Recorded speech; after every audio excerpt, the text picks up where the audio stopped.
Bonsoir à toutes et à tous, bienvenue dans Politique Pays où ce soir nous continuerons de parler de la lutte contre la vie chère avec notamment le volet législatif. Et pour en parler, notre invitée est la députée Béatrice Bellé. Bonsoir Béatrice Bellé. Bonsoir Monsieur Carruge, bonsoir aux téléspectatrices et téléspectateurs et bonne année à toutes et à tous. À vous aussi, bonne année. Alors, je parlais d'une proposition de loi qui a été adoptée le 24 janvier dernier, présentée par le groupe socialiste. Dites-nous, Madame la députée, en quoi ce texte législatif, s'il est complètement adopté et voté par le Parlement parce qu'il doit passer au Sénat dans quelques jours, eh bien, en quoi ce texte pourra-t-il apporter ce tournant décisif auquel vous avez fait référence pour justement présenter ce vote à l'Assemblée nationale ?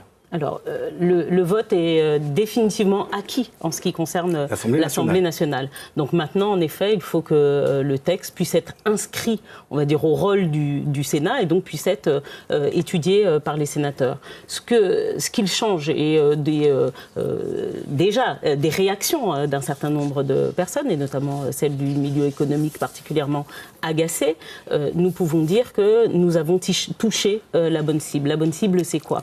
Sur les prix, la bonne cible, ce sont les consommatrices et les consommateurs, puisque nous élargissons, mais de façon très importante, le bouclier qualité-prix, le fameux bouclier qualité-prix. Mais pourquoi on a choisi le bouclier qualité-prix ? Parce que ce sont des familles de produits qui sont concernées. 2, parce que également, il donne la possibilité, au terme d'une négociation, de bloquer les prix. Voilà, au terme d'une négociation, bloquer, le préfet, ça veut dire geler en quelque sorte. Le préfet bloque des prix et en l'occurrence, l'objectif de ce bouclier qualité-prix, c'est que les prix des marchandises, et en l'occurrence nous avons ouvert aux marchandises de grande consommation, ce qui est beaucoup plus large, ça c'est d'ailleurs un amendement de Giovanni William. Nous avons aussi ouvert sur les produits de la téléphonie, sur les produits des pièces détachées, de la parapharmacie. Voilà, donc ça ne concerne pas que l'alimentation. Ça aussi, par exemple, c'est un amendement de Jean-Philippe Nilor. Nous avons essayé d'ouvrir un champ beaucoup plus large qui concernait le BQP, tout en gardant le principe, en effet, de la négociation. Mais nous avons introduit, alors ça c'était le fameux article 1 qui posait beaucoup de problèmes au gouvernement, nous avons aussi introduit l'obligation de qualité de ces produits, parce qu'il ne faut pas que ce soit des produits de basse qualité. Nous avons aussi donné l'obligation que ces produits puissent être facilement trouvés, avec un corner sur chaque famille de produits qui soit identifiable, facilement identifiable. Les repérer, le aisément. Prix du panier doit être affiché de façon permanente.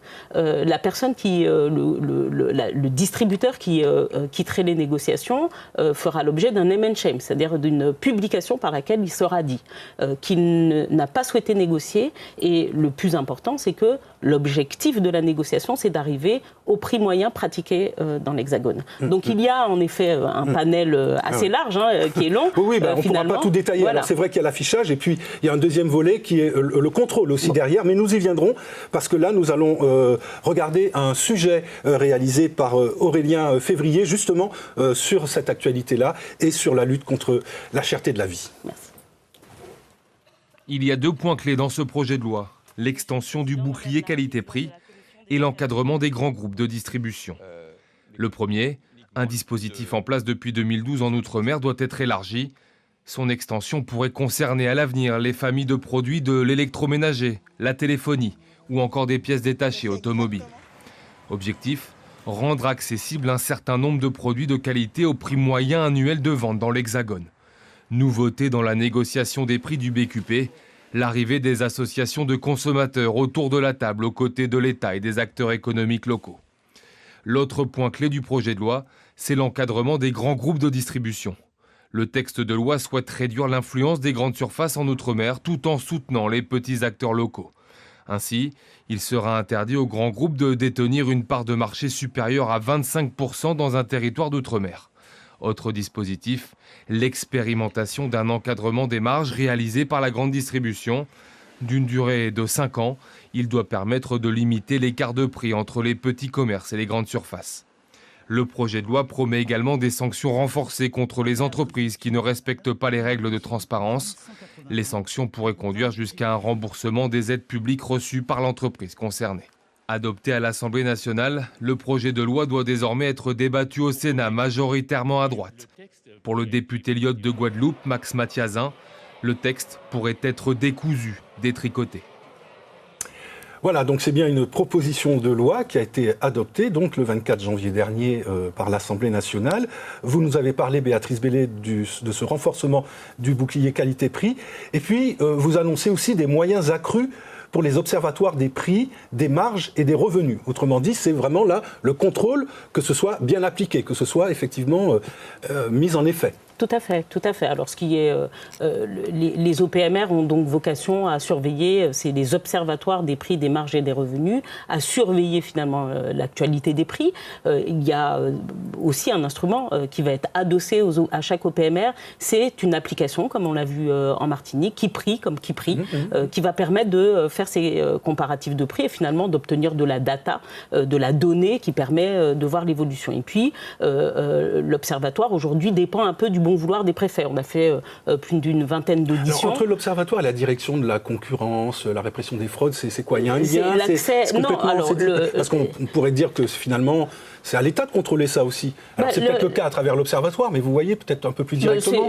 L'Observatoire, ils ont des missions qui peuvent être de toute façon complémentaires. Et d'ailleurs, dans ce projet de loi, dans cette proposition de loi, nous renforçons la capacité de l'Observatoire des prix à faire appel et quelque part à donner injonction à la direction de la concurrence de pouvoir suivre voilà, donc c'est ça. En fait, l'Observatoire mesure, observe, et ensuite, si jamais il y a des sanctions à prendre, s'il faut sanctionner ou en tout cas enquêter, en tout cas enquêter, à ce moment-là, c'est la direction. C'est le juge qui sanctionnera.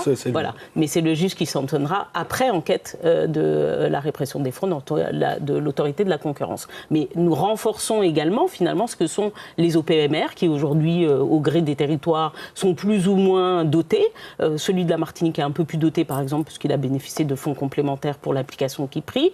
Il y a du personnel, mais si le préfet n'a pas envie de mettre de ça à la disposition, de personnel à la disposition, l'Observatoire ne fonctionne pas. S'ils n'ont pas les moyens, finalement, de leur mission, donc ça se fait pas. On crée également, d'ailleurs, une initiative martiniquaise, une personnalité morale à l'OPMR, ce qui veut dire que des moyens nouveaux, et Victorin Lurel, socialiste au Sénat, dans la proposition de loi du Sénat, vient construire cette personnalité morale et construire les moyens qui seront donnés aux OPMR pour fonctionner. Et puis, ça c'est important pour ce qui est de la concentration. Là, on a parlé de la transparence. La transparence, elle va être plus large, elle va être sur les marges. Donc, on va normalement, enfin, si le texte est voté, mais moi, je me projette déjà positivement.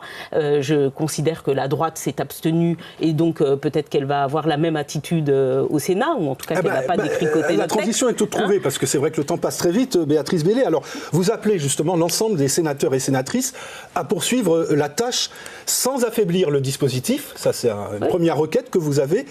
Mais pourquoi vous avez des doutes à cet égard? Justement, vous y faites allusion, là. Il y a un risque au Sénat ce qu'il faut dire, c'est que cette proposition de loi, elle est faite par l'opposition.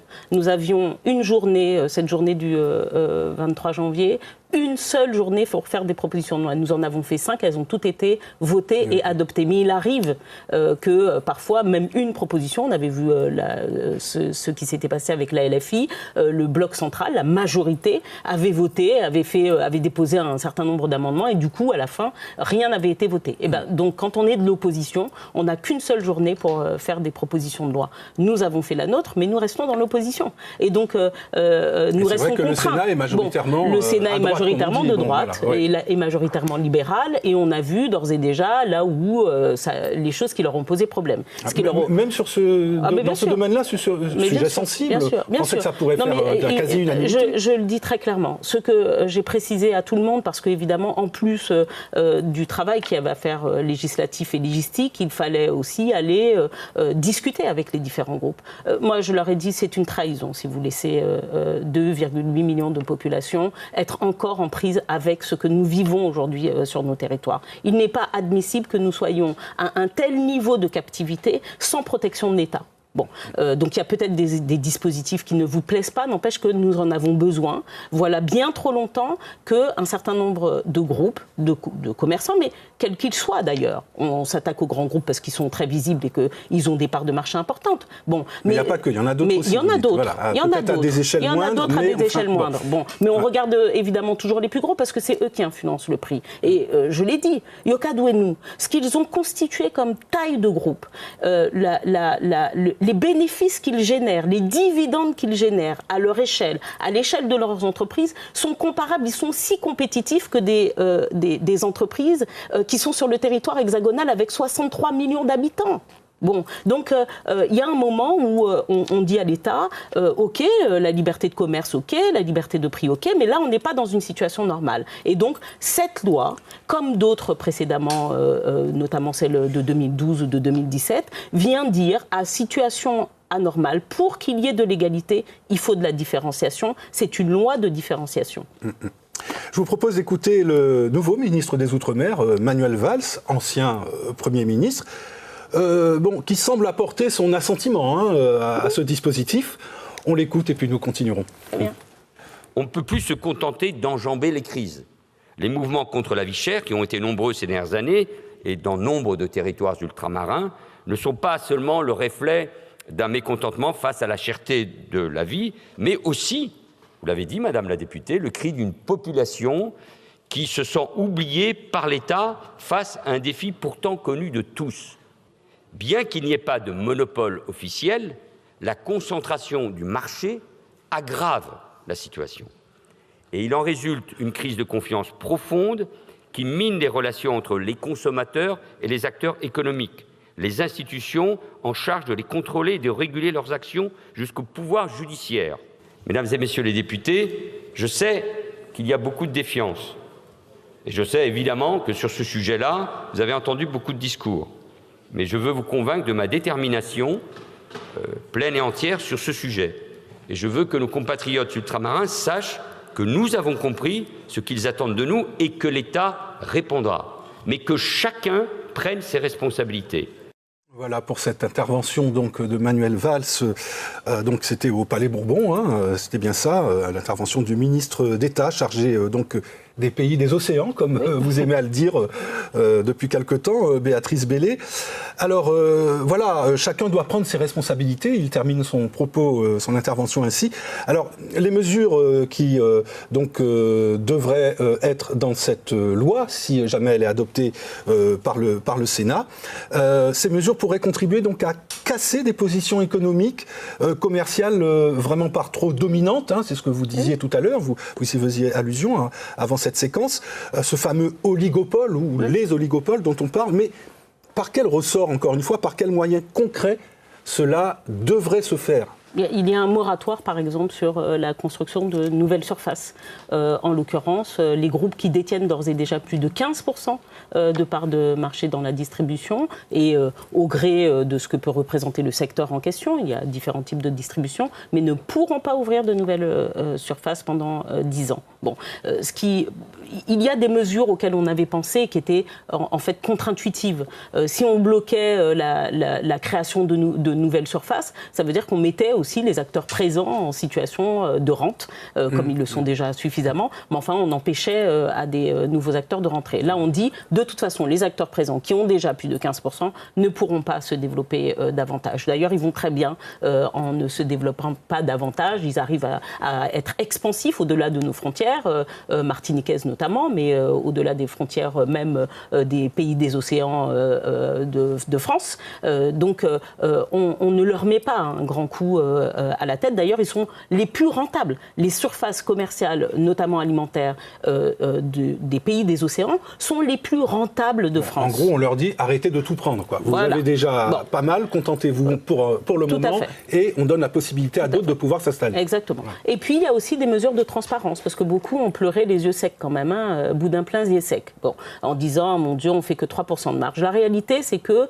eux, ils font 3% environ de marge en Martinique, par exemple, là où un Carrefour, qui est un fleuron de la distribution française, fait 1%. Là où un Auchan fait 0,80%. Donc, pareil, on arrête de pleurer et on regarde les chiffres. Et les chiffres, c'est quoi ? C'est la transmission des comptes. Et donc, là, ils auront l'obligation de transmettre leur compte, ce qui était déjà le cas. Ah bon, mais par contre, on renforce, parce qu'il y avait des mesurettes, il y avait des petites sanctions. Là, on renforce les sanctions et qui vont et au notamment minimum. les amendes, si jamais ils ne le faisaient exactement, et qui vont au minimum jusqu'à 1% du chiffre d'affaires global mondial consolidé ou, essentiellement consolidé des comptes de l'entreprise. Je ne vais pas être trop technique, mais en tout cas, on regarde tous les comptes de l'entreprise, tous les comptes des filiales, on rassemble tout ça et c'est à partir de là, avec 1% minimum, que va se calculer l'amende si les comptes ne sont pas déposés. Donc ce que l'on est venu faire au final, c'est pas toujours inventer le fil à couper le beurre. Il y a des choses qui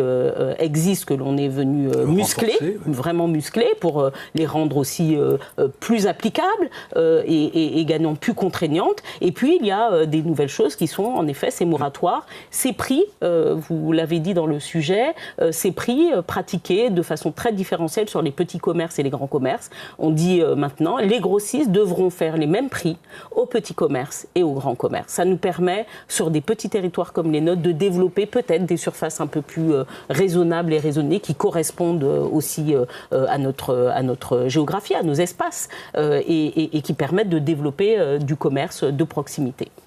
Béatrice Bellé, nous entendions tout à l'heure donc Manuel Valls en tant que ministre des Outre-mer ou des pays des océans.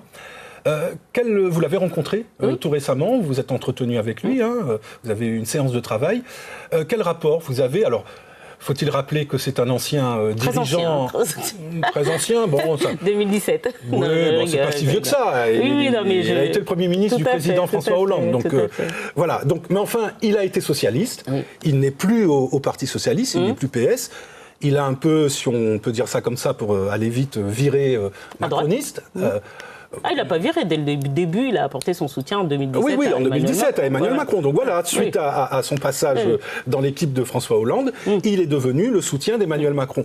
Quelles sont vos relations ? Quel rapport avez-vous avec lui ? Et puis surtout, qu'est-ce que vous avez tiré comme conclusion après cet échange avec lui, cet entretien ? On se connaissait déjà. Donc, c'est pour ça que j'ai précisé cadre dirigeant. Je suis également donc, cadre dirigeant. Et puis un ministre se fait fort de toute façon de regarder vos références et de se rappeler, se remémorer, demander au service. A-t-il la fibre des Outre-mer, Manuel Valls ? Très clairement, je vais vous dire, je lui ai pas fait de cadeau non plus. Voilà, la question c'est, avec M. Buffet, on était parti aussi sur les mêmes choses. Ah oui, c'est vrai, vous avez raison, on va essayer de faire quelque chose. Et M. Buffet n'avait gagné aucun de ses arbitrages, aucun sur l'Outre-mer, ce qui d'ailleurs a justifié très largement pour moi que le gouvernement Barnier soit censuré. Bon, aujourd'hui, M. Valls, très clairement, on lui dit si vous gagnez aucun de vos arbitrages et qu'on n'arrive pas à avancer sur la question des pays des océans... Il pourrait être lui aussi censuré avec le gouvernement Bayrou. Mais c'est tout. Bon, nous, on n'a pas envie de jouer là. Voilà, on a un moment crucial, il faut le dire, et je le redis publiquement, le mouvement social, notamment conduit par le RPRAC, a été un vrai démarreur d'une lancée sur des solutions aussi. Donc, et je l'ai dit dès le début, sans le mouvement social, finalement, c'est très compliqué politiquement de faire avancer les choses. Mais une fois que le mouvement social est lancé, il faut des réponses politiques. Et M. Manuel Valls sait aujourd'hui que si les réponses politiques n'arrivent pas, il va y avoir de façon très récurrente des mouvements sociaux qui vont probablement d'ailleurs devenir de plus en plus violents parce que les prix sont de plus en plus élevés, que les gens sont de plus en plus conscients, que les informations vont être de plus en plus importantes, que les recours judiciaires vont être de plus en plus importants et que les acteurs économiques vont être de plus en plus pressurisés. L'incendie pourrait se faire encore plus. Donc on l'a invité à être un vrai pompier et pas un pompier avec des paillettes. On ne veut pas de paillettes. Aujourd'hui, on veut des résultats. Et j'ai juste envie de vous dire à tous, très rapidement. Voilà ce qui avait été fait en 2009. Bon, d'accord. Dans mon discours introductif, j'ai précisé que nous avons été malgré tout moins ambitieux parce que nous ne pouvions pas être plus ambitieux. Mais ça a été un des éléments qui m'a conduit à aussi solliciter cette proposition de loi. Vous aviez d'ores et déjà baisse des prix en 2009, accord immédiat. Vous aviez octroi de mer, accord immédiat, baisse de 20%. 10%, baisse des prix de 20%. Cet accord n'a pas été restauration scolaire, baisse des prix, accord immédiat. Produits locaux sont considérés du panel, enfin les produits locaux sont intégrés au panel. Tout ça était déjà dans les tuyaux et finalement ça ne s'est pas concrétisé. C'est ça que vous voulez dire. J'invite les Martiniquais à se ressaisir de ça. Voilà, je remercie le camarade Haribo de m'avoir remis ce document il y a quelques mois. Mais tout ça pour dire que nous avons un outil de travail. Ressaisissons cet outil, améliorons-le, venons le densifier et nous aurons un projet contre la vie chère martiniquaise.